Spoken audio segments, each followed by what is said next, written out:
नमस्कार दोस्तों, स्वागत है आपके अपने यूट्यूब चैनल संस्कृत अड्डा पर। दोस्तों आज हम करने वाले हैं संस्कृत के महत्वपूर्ण क्वेश्चन जो पिछले एग्जाम में आए हुए हैं और जिनके आगे भी आने की संभावना रहेगी। दोस्तों अगर आपने हमारी पहले वाली वीडियो नहीं देखी है तो उसे आप आई बटन पर क्लिक करके देख सकते हैं और इस वीडियो की PDF आप हमारे टेलीग्राम ग्रुप से प्राप्त कर सकते हैं। उसका लिंक आपको डिस्क्रिप्शन में मिल जाएगा।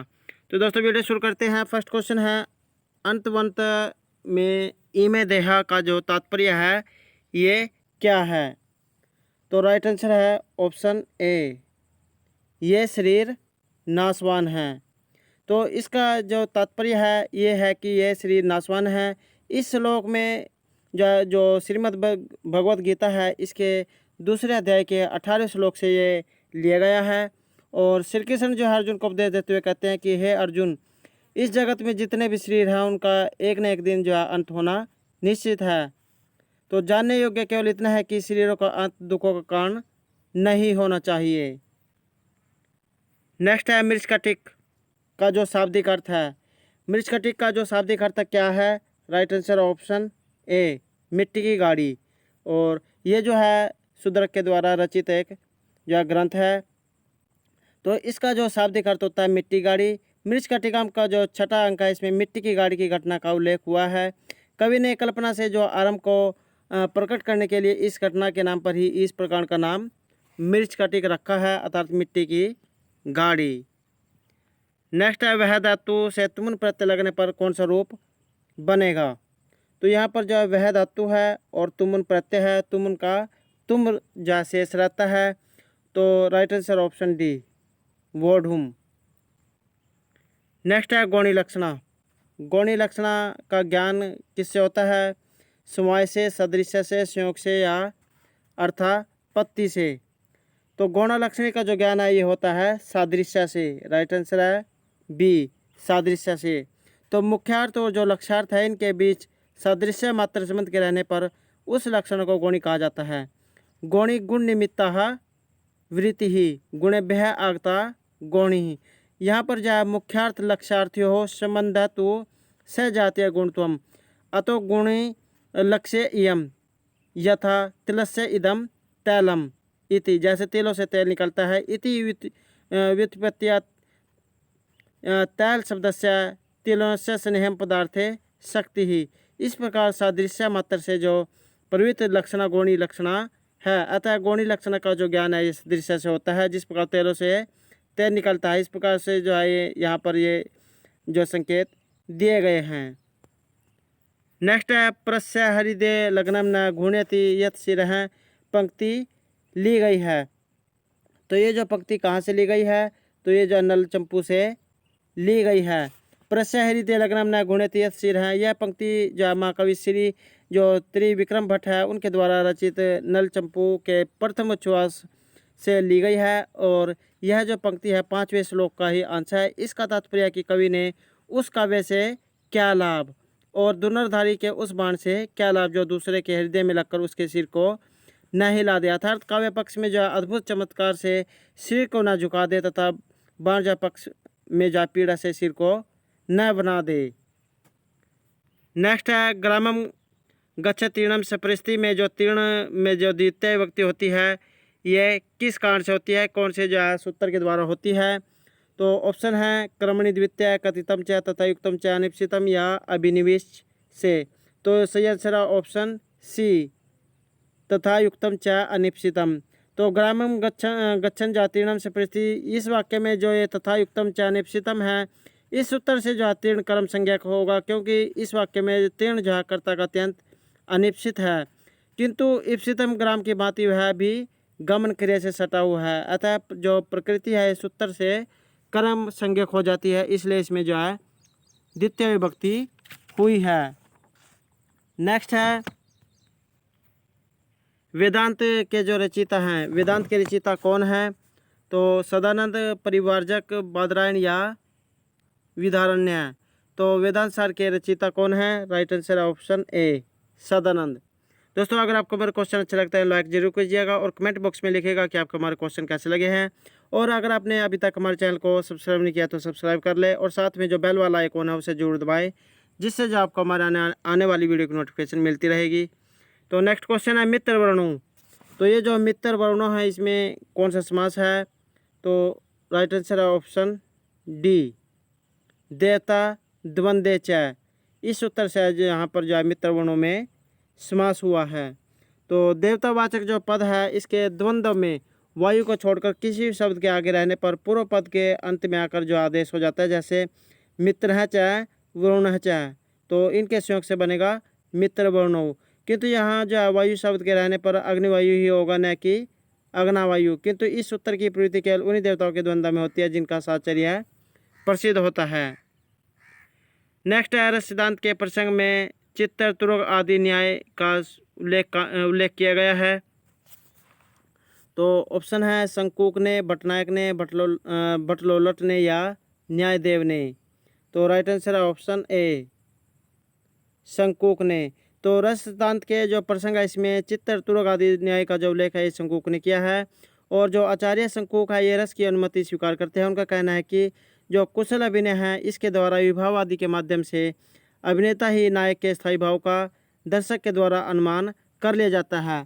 चित्तरतुरग न्याय से यद्यपि यह जो स्थायी भाव है उस अभिनेता में ठीक यूं ही कतई नहीं होता जैसे चित्रंकित तुरंग में जो है धवन आदि व्यापार नहीं होते, ताकि नायक के मनोभाव का जो है अभेद भाव भाषित हो सके। नेक्स्ट है, अवान्तर प्रयोजन की समाप्ति से कथा वस्तु के मुख्य प्रयोजन में विच्छेद प्राप्त हो जाने पर जो उसके अविच्छेद का कारण होता है उसे क्या कहा जाता है? तो राइट आंसर है ऑप्शन ए, उसे जहाँ बिंदु कहा जाता है। अवान्तर अविच्छेद बिंदु छेद कारणम, अर्थात अवान्तर कथा के विच्छिन्न होने पर भी प्रधान कथा के अन्य विच्छेद का जो निमित्त है, कारण है, उसे ही बिंदु कहा जाता है। जिसका पहले अति अल्प कथन किया जाए किंतु विस्तार उनका अनेक रूप से हो उसे बीज कहते हैं। और ये जो है 5 होते हैं, बीज, बिंदु, पताका, प्रक्रिया, कार्य। मुख्य फल की सिद्धि के लिए जो औत्सुक्य होता है उसे ही आरंभ कहा जाता है। जहाँ संपूर्ण फल की प्राप्ति हो जाए उस अवस्था को फलागम कहते हैं। बीज बिंदु अर्थ प्रकृति के भेद हैं तथा आरंभ और जो फलागम है ये कार्यावस्था के भेद हैं। नेक्स्ट है, यदि उपमेय की उपमान के साथ संभावना व्यक्त की जाए तो वहाँ पर कौन सा अलंकार होता है? तो जहाँ पर भी जो ये संभावना शब्द आए ना तो वहाँ पर जो उत्प्रेक्षा अलंकार होता है। तो संभावना अत उत्प्रेक्षा प्रकृत से समेन यत, अर्थात जब वर्णनीय वस्तु अर्थात जो उपमेय है उसमें समान वस्तु उपमान की संभावना जा दिखाई देती है तो वहाँ पर उत्प्रेक्षा अलंकार होता है। संभावना का अर्थ होता है आहार्य ज्ञान, किसी वस्तु के यथार्थ स्वरूप को जानते हुए भी उनमें अन्य वस्तु की कल्पना करना। जैसे मुख मानो चंद्रमा है, यहाँ पर मुख जो यथार्थ वस्तु है किंतु इसमें चंद्रमा की कल्पना की गई है जिसके कारण इसमें उत्प्रेक्षा अलंकार हुआ है। नेक्स्ट है, मम्मट ने विप्रलम्ब श्रृंगार के भेद स्वीकार किए हैं। तो जो आचार्य मम्मट है इन्होंने जो विप्रलम्ब श्रृंगार है इसके कितने भेद स्वीकार किए हैं? तो सही आंसर ऑप्शन बी, 5। आचार्य जो मम्मट है इन्होंने काव्य प्रकाश में विप्रलम्ब श्रृंगार के भेदों का जो वर्णन करते हुए कहा कि अपरहतु अभिलाषा बृहणी ईर्ष्या प्रवास शाप हेतुक इति पंचविधा, अर्थात जो विप्रलम्ब श्रृंगार है ये 5 प्रकार का होता है। कौन कौन सा होता है? अभिलाषा, विरह, ईर्ष्या, प्रवास तथा शाप। किंतु साहित्य दर्पणकार जो आचार्य विश्वनाथ जी हैं इन्होंने विप्रलम्ब के 4 भेद माने हैं। तो ये 4 भेद कौन कौन से हैं? पूर्व अनुराग, मान, प्रवास और कणु विप्रलम्ब। नेक्स्ट है, तथा रामायण आदि नाम भविता दुख हेतुता पंक्ति ये कहाँ से ली गई है? तो ये जो पंक्ति कहाँ से ली गई है? राइट आंसर ऑप्शन बी, साहित्य दर्पण से। नेक्स्ट है, संख्या में तत्वों की संख्या। तो संख्या दर्शन में जो तत्व 25 स्वीकार किए गए हैं। राइट आंसर ऑप्शन ए। तो संख्या दर्शन में जो 25 तत्व है स्वीकार किए गए हैं। और पुरुष एवं प्रकृति के संयोग से उत्पन्न होने वाले प्रथम तत्व महत अर्थात अथवा बुद्धि हैं। प्रकृति इसका दूसरा विकार अहंकार है, यह महत का ही परिणाम है। अहंकार से जो है 11 इंद्रियाँ, 11 इंद्रियाँ कौन कौन सी होती हैं? जिसमें 5 कर्म इंद्रियाँ होती हैं, 5 ज्ञान इंद्रियाँ होती हैं और मन। 5 जो कर्म इंद्रियाँ, 5 ज्ञान इंद्रियाँ और 1 जो मन मिलाकर ये 11 हो जाती हैं।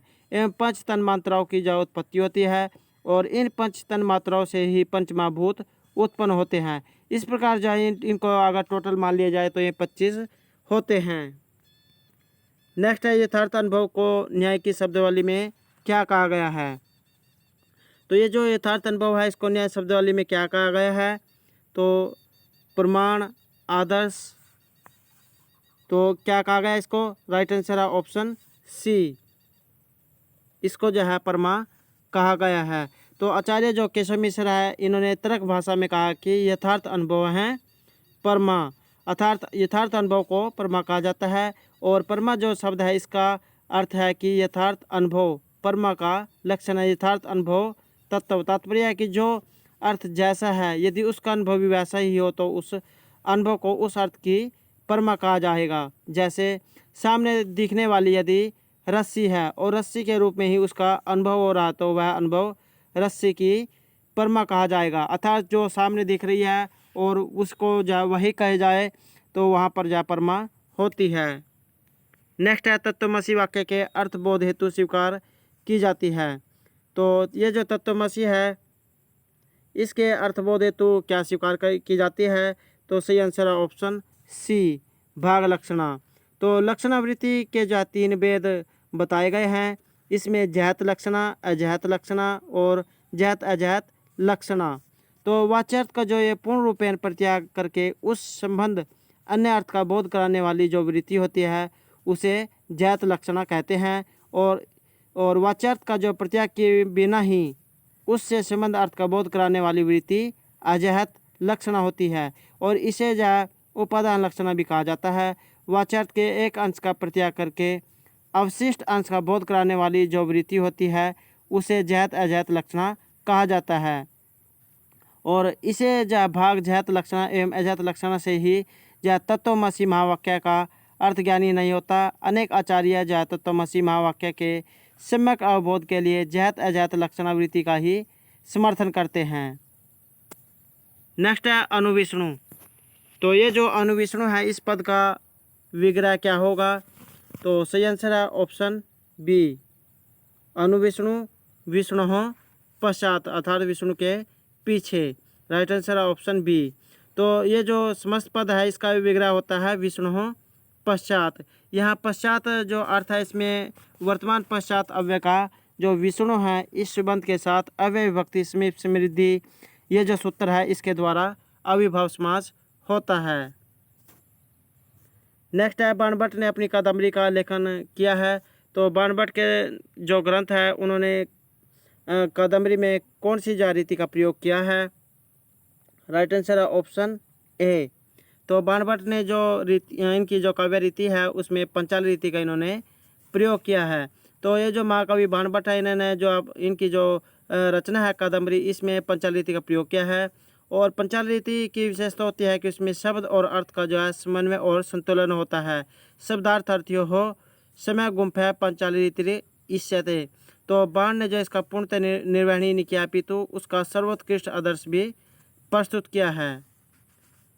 नेक्स्ट है नलचंपू विभक्त किया गया है। तो ये जो नलचंपू है ये किस में विभक्त है, तो सही आंसर है ऑप्शन सी। तो नलचंपू जो है ये उच्छ्वासों में बटा हुआ है। तो सबसे जो प्राचीन चंपू काव्य है इसको जो है नलचंपू ही कहा जाता है।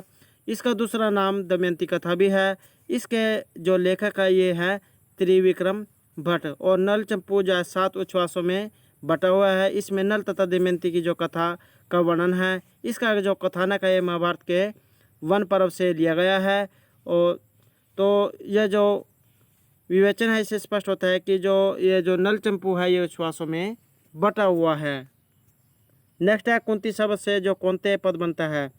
तो ये जो कुंती से जो कौनते शब्द बनेगा ये किस सूत्र के द्वारा बनेगा, राइट आंसर ऑप्शन बी। स्त्रोभ्य ढक जो सूत्र है इससे ढक होगा, ढक को जो ए होगा तब जो है कौनते शब्द बनेगा। नेक्स्ट है अनुपदमान अर्थ दर्शनात् पद उपपद पाद की भूतार्थ अंतरकल्पनम। यह जो लक्षण है ये किसका लक्षण है, तो सी आंसर है ऑप्शन सी, शरीर का। नेक्स्ट है तर्क भाषा में जो शब्द प्रमाण है इसका लक्षण कौन सा है। तो तर्क भाषा में जो शब्द प्रमाण है आप्तवाक्यम शब्द हैं। तो राइट आंसर है ऑप्शन ए। तो ये जो आचार्य केशव मिश्र है, इन्होंने तर्क भाषा जो इनके द्वारा लिखी गई है, इसमें शब्द प्रमाण का लक्षण इस प्रकार से किया है कि आप्तवाक्यम शब्द हैं। आप्तवाक्य को शब्द प्रमाण कहा जाता है। और यहाँ पर जो आप्त है, इसका अर्थ होता है यथाभूत, अर्थ का उपदेश करने वाला, जो वस्तु जैसी है उसे वैसे ही बताने वाला पुरुष। वाक्य का अर्थ है आकांक्षा, योग्यता और सन्निधि से युक्त पदों का समूह। आप्त और जो वाक्य है, शब्द के इस अर्थ के अनुसार शब्द प्रमाण का यह स्वरूप निष्पन्न होता है और ऐसे पदों का समूह शब्द बनकर जो प्रमाण कहलाता है। तो ये जो यथार्थ है, ये उपदेश करने वाले पुरुष से उच्चरित, परस्पर आकांक्षा, परस्पर अन्वय, योग्य अर्थों के प्रतिपादक और परस्पर सन्निहित होते हैं। तो नेक्स्ट क्वेश्चन है सांख्य दर्शन में रजोगुण।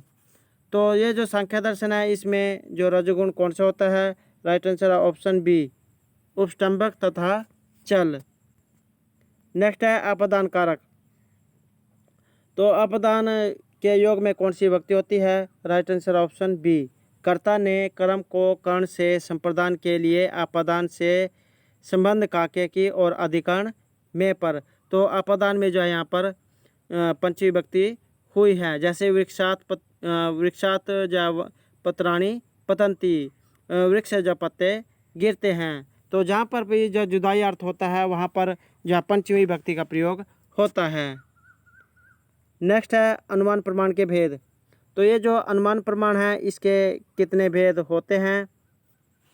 राइट आंसर है ऑप्शन सी, स्वार्थ और परार्थ। तो स्वार्थ और परार्थ के किससे जो अनुमान के दो भेद होते हैं। नेक्स्ट है शिशुपाल वध के अनुसार जो शिशुपाल है, ये क्या है? तो सही आंसर है ऑप्शन सी, ये जो है रावण का ही जन्मांतर है। नेक्स्ट है बाणभट्ट का समय स्वीकार किया जाता है। तो बाणभट्ट का जो समय, ये कितना स्वीकार किया गया है? तो 202 ईस्वी, 303, 606 या इनमें से कोई नहीं। तो बाणभट्ट का जो लगभग जो समय है, ये 606 ईस्वी पूर्व जो माना जाता है। नेक्स्ट है वरम विरोधोपि समम महात्मा भी, यह जो सूक्ति किस ग्रंथ से ली गई है? दोस्तों एग्जाम की दृष्टि से ये वेरी वेरी इंपॉर्टेंट क्वेश्चन है और एग्जाम में जो है पहले भी जो है कई बार पूछा गया है और आगे भी जो एग्जाम है उनमें ये आता रहेगा। तो वरम विरोधोपि समम महात्मा भी, ये जो ग्रंथ, ये जो सूक्ति है, ये कहाँ से ली गई है? राइट आंसर ऑप्शन सी, किरातार्जुन से लिए गई है और इसके जो रचनाकार है, ये हैं भारवी। और यह जो है महाकाव्य के प्रथम सर्ग का जो 8वां श्लोक है, वहाँ से ली गई है। नेक्स्ट है अधोलिखित में से जो लक्षण के लिए कौन सा हेतु अपेक्षित नहीं है? तो इनमें से लक्षण के लिए कौन सा जो है हेतु कारण अपेक्षित नहीं है? तो सही आंसर है ऑप्शन बी, समवाय संबंध। तो ये जो आचार्य मम्मट है, इन्होंने लक्षण शक्ति को परिभाषित करते हुए काव्य प्रकाश में कहा है। तो दोस्तों यहाँ पर क्वेश्चन ये भी निकल के आता है कि आचार्य मम्मट के द्वारा जो रचित ग्रंथ है कौन सा है? तो ये है काव्य प्रकाश। तो इसमें कहा है कि मुख्यार्थ बाधे तद योग रूढ़ितो अर्थ प्रयोजनात् अन्य अर्थो लक्ष्यत यथ सा लक्षण आरोपिता क्रिया। अर्थात जो है ये जो मुख्यार्थ है, इसका बाद होने पर और इसके मुख्यार्थ के साथ संबंध होने पर रूढ़ि से या प्रयोजन से जिस वृत्ति के द्वारा अन्य अर्थ की प्रतीति होती है, वह कल्पित वृत्ति या व्यापार लक्षण होती है। और जो आचार्य विश्वनाथ है, इनके द्वारा लिखित ग्रंथ कौन सा है? तो यह है साहित्य दर्पण। तो आचार्य विश्वनाथ ने भी जो लक्षण शक्ति को परिभाषित करते हुए जो साहित्य दर्पण ग्रंथ है, इसमें कहा है कि मुख्यार्थ बाधे तद युक्तो यथा अन्य अर्थ प्रतीयते रूढ़े प्रयोजन द्व असौ लक्षण शक्तिर अर्पिता। नेक्स्ट है न्याय दर्शन के अनुसार लिंगतव का लक्षण। तो न्याय दर्शन के अनुसार जो लिंगतव है, इसका लक्षण कौन सा है? राइट आंसर है ऑप्शन सी, व्याप्ति बलेना अर्थगमत्वम लिंगत्वम। नेक्स्ट है नाटक के जो मंगलाचरण है, उसको क्या कहा जाता है? तो नाटक का जो मंगलाचरण है, ये जो नाटक के शुरू में होता है उसे कहा जाता है नांदी, और जो नाटक के अंत में होता है उसे कहा जाता है भरत वाक्य। दोस्तों ये जो क्वेश्चन है, ये भी जो पहले एग्जाम में आया हुआ है। तो जो नंदी होता है, ये नाटक के शुरू में प्रयोग होता है और जो भरत वाक्य होता है, ये नाटक के अंत में होता है। नेक्स्ट है भक्तिर्भवे न्याय विभवे न्याय शास्त्रे न्याय युक्तिका मास्त्रे। तो चिंता यस्य न्याय विपूषी प्राय परिदृश्यते महताम। इस जो पद्य है इसमें कौन सा अलंकार का जो है इसमें प्रयोग हुआ है? तो सही आंसर है ऑप्शन बी। तो इसमें जो है परिसंख्या अलंकार का प्रयोग हुआ है। तो परिसंख्या वह होता है जहाँ पूछी गई वस्तु कहीं जाकर अपने जैसी किसी अन्य वस्तु के विच्छेद अर्थात निराकरण में पर्यवसित हो जाती है।